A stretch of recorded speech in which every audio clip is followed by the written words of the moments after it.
Hey guys, this is Mike with Old Iron. This is a Mullet mobile. I'll give you a little bit of a backstory on this thing.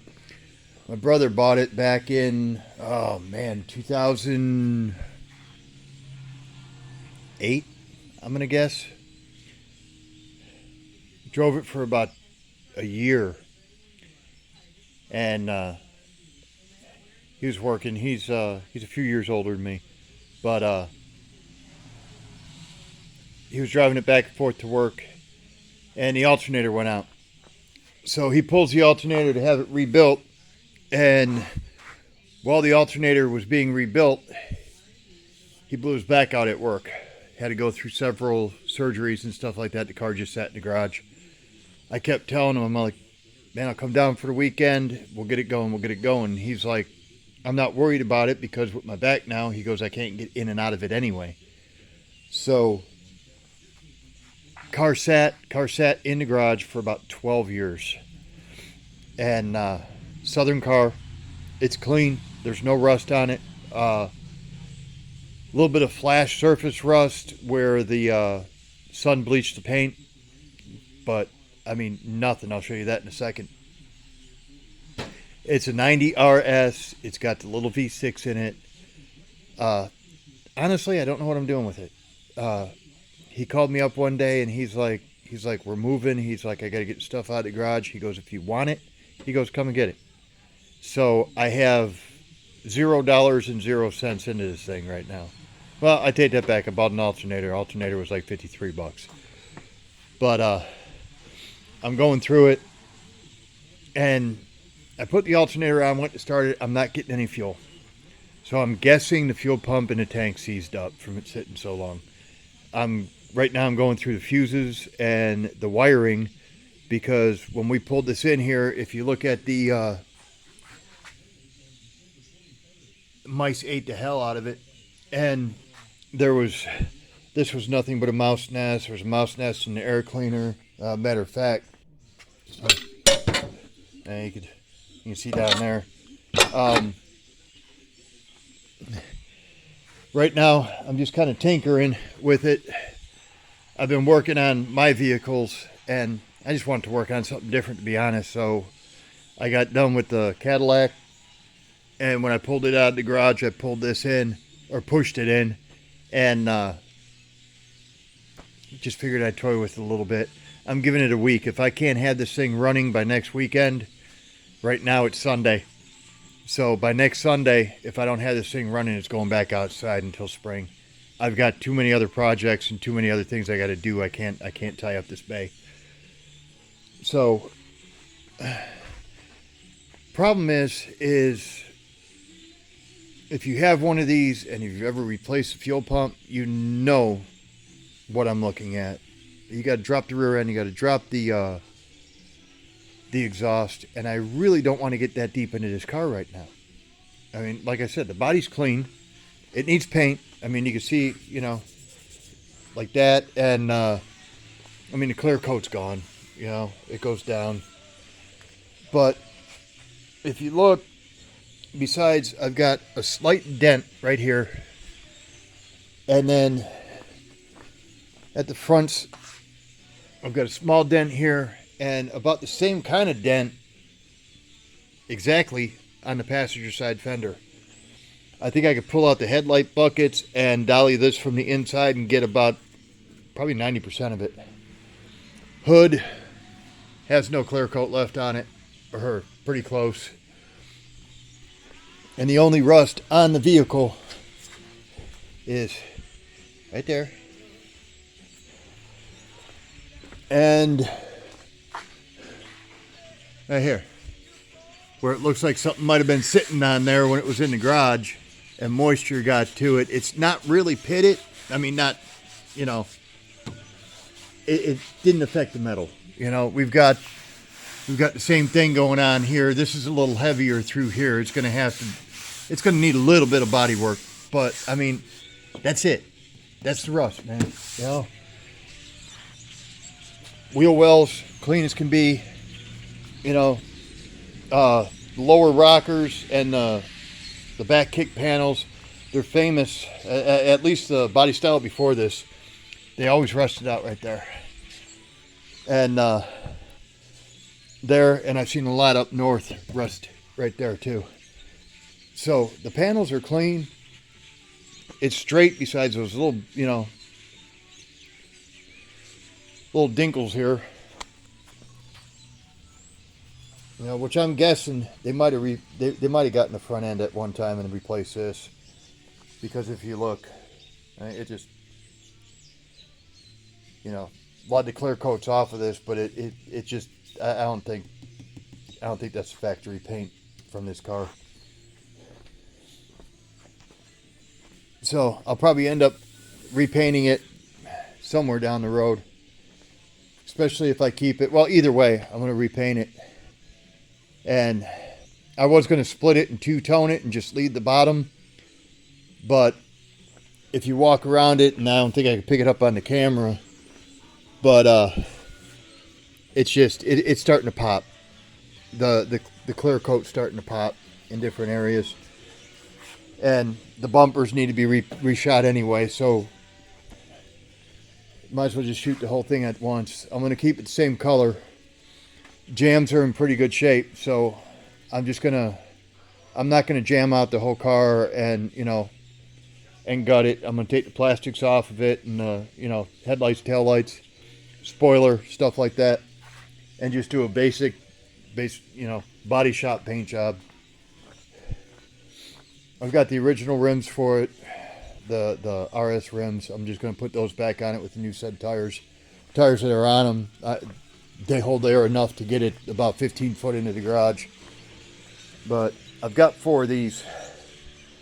So I'm going to clean these up. And I haven't decided if I'm going to paint them the same color as the car, or I might go black and keep the polished aluminum. And then do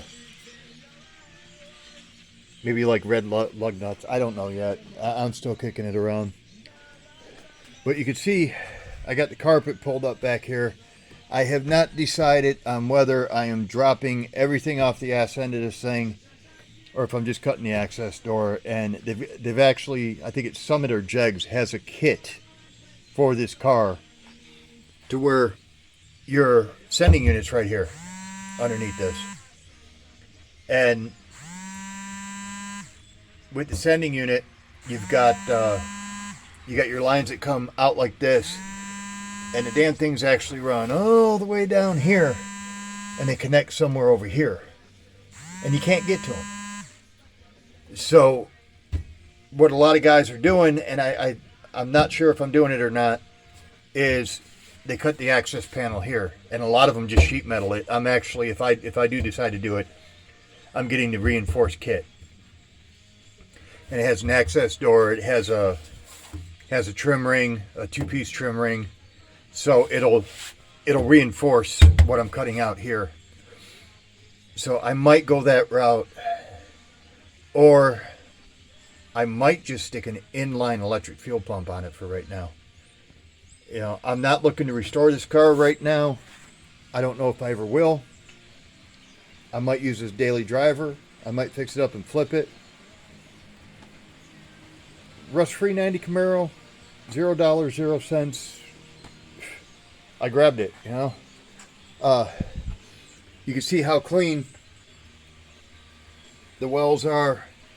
And I'll tell you, I'm not going to climb underneath there now. Bottom of the car is this clean. Or really close. Besides your, 25 years of, or whatever, of, driving down the road. It's clean underneath there. So, I mean, this thing has good bones. It has good potential. Not my favorite body style Camaro. I like these better than like the 95, 96s. I'd rather have a 70s, but, beggars can't be choosers. So, interior's decent. Driver's seat, I mean, I'll either just have them reupholstered or something. I've actually got a new carpet set for it. Carpet's in good shape. It's dirty. Probably clean up okay. I've got a new set in the box. Exact same color. Door panels look good. Typical 90s Camaro dash, it's got cracks all over the place, so I'm going to have to get a new dash pad. But the rest of the dash is like new. It's surprisingly good shape. My brother took care of his stuff. It needs a headliner sagging. And when I get to the point to where I do the interior, I'm going to switch it up just a little bit, do a little bit different of a headliner. And I'm probably going to take that carpet off the corner of the side of the console. And I might do like a matching red vinyl or something. I don't know yet. Just kind of give it my own touch without pimping it out. But right now, all I'm doing is I'm running through all the fuses in the fuse box. I'm checking the wiring to make sure the mice didn't get to it. I'm going to check the relays and kind of do everything I can to make sure that it's a fuel pump before I deal with that back there. And it's raining out. It's warm, but it's a nasty day, so I figured I'd come in here and kind of screw around with it. If I keep it, and if I decide to go farther with it, it will get a V8. Hands down, either an LS or at least an LT1. If I'm just going to clean it up and use it as a driver, I'll keep the V6. Or either way, I'm going to keep the V6 as long as everything checks out. I haven't heard it run yet, you know. So if everything checks out, we'll work on the interior, work on the body, you know, maybe some suspension upgrades and stuff like that, and get the motor, get that ready to go off the side while I'm using this or driving it, or at least it can be drivable, you know, and get everything else done. That way, all we got to do is pull it in and do the motor swap, which I know it's more involved than that, you know, but it is what it is. But that's where we're at with this beast. All right, all the fuses in the fuse box checked out. All things, one for the radio was kind of, it was good, but it was janky, so I replaced that. Now, excuse me, you've got three relays on the firewall. Sometimes you have another one back over here, which is for your driving lights. This is your mass airflow power. This is your fuel pump, and this is the burn off for the mass airflow. All right, so this is the one that we're after. So we're going to try to test that real quick and make sure it's all kosher. And if it is, then we got to go to the back. So actually, I'm hoping it's a relay. I doubt it, but I figured I'd check everything before I end up doing that mess back there, you know. So we'll get this off, we'll get it tested, and we'll find out exactly what's going on. All right, guys. I checked all three of the relays, and the reason I checked all three of them is the information I found was that one's the power for the mass airflow. That's the burn off, and the one in the middle is the fuel pump, okay? If you search around on YouTube, every last video for this vehicle, they're like, well, this is a fuel pump, and these are air conditioning, but my car don't have air conditioning, and I don't know why I've got them, and this and that. And another guy's like, well, this one's the fuel pump, and this is a fan relay. Okay, now I'm gonna chase these down to make sure, and I'll do a video on it, and everybody will know for sure. But I can tell you this: they're not for the air conditioning, and they're not the fan relay, because if you follow the wiring harness for the fan relay, see any shocks? It's one thing I hate about these cars are these. I'm going to end up, if I keep this thing, I'm going to put a fiberglass hood on it, so they'll be fine. But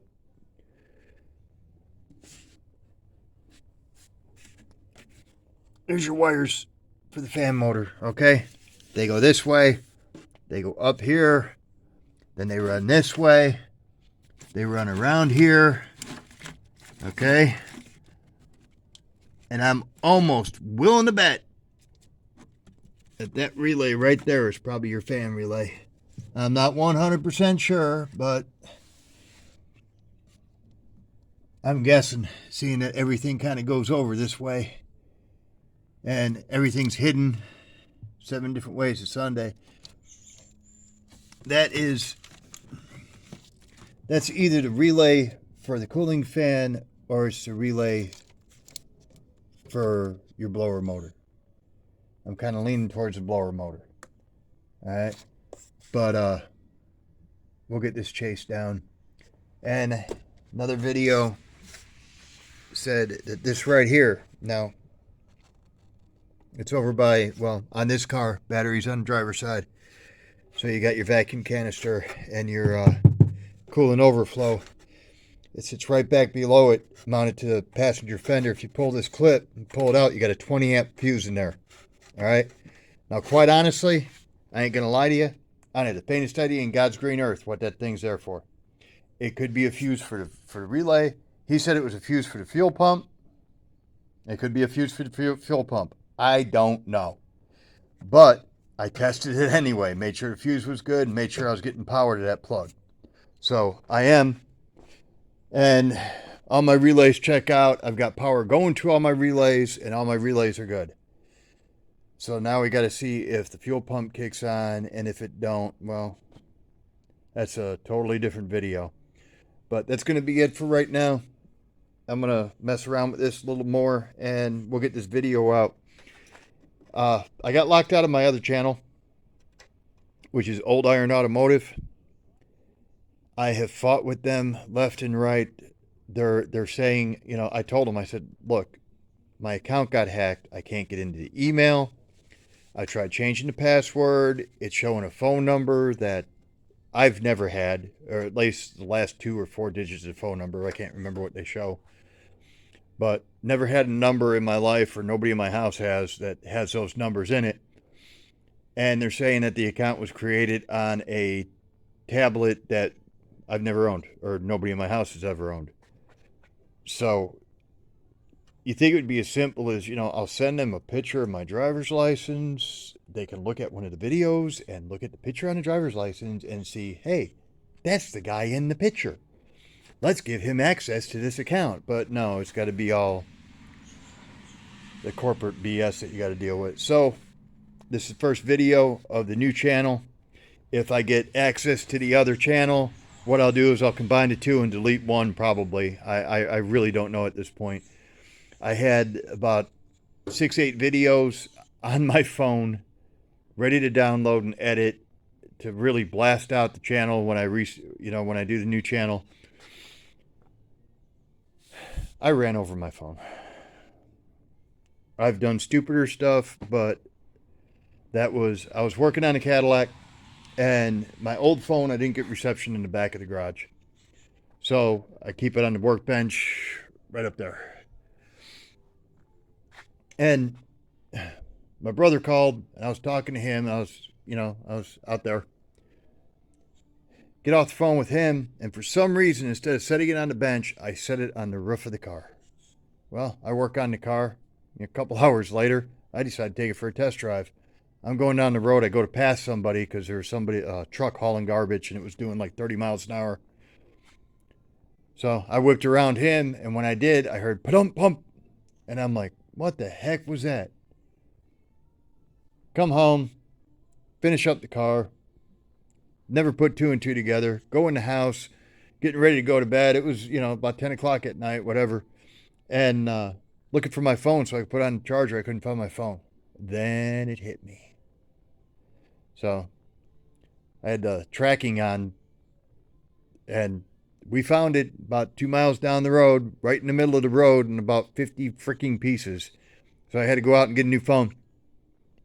And I couldn't transfer everything over, so I lost all those videos. So this is the first one. If it helps at all, or if you want to see more content, check out the other channel. Like I said, Old Iron Automotive. Subscribe to this one. don't subscribe to that one until you see new videos on it. It's just kind of a waste of time at this point. If you like the content, subscribe to the new channel. That way you know what's coming. And we all good. I appreciate it, guys. I'm out of here. We'll talk to you soon.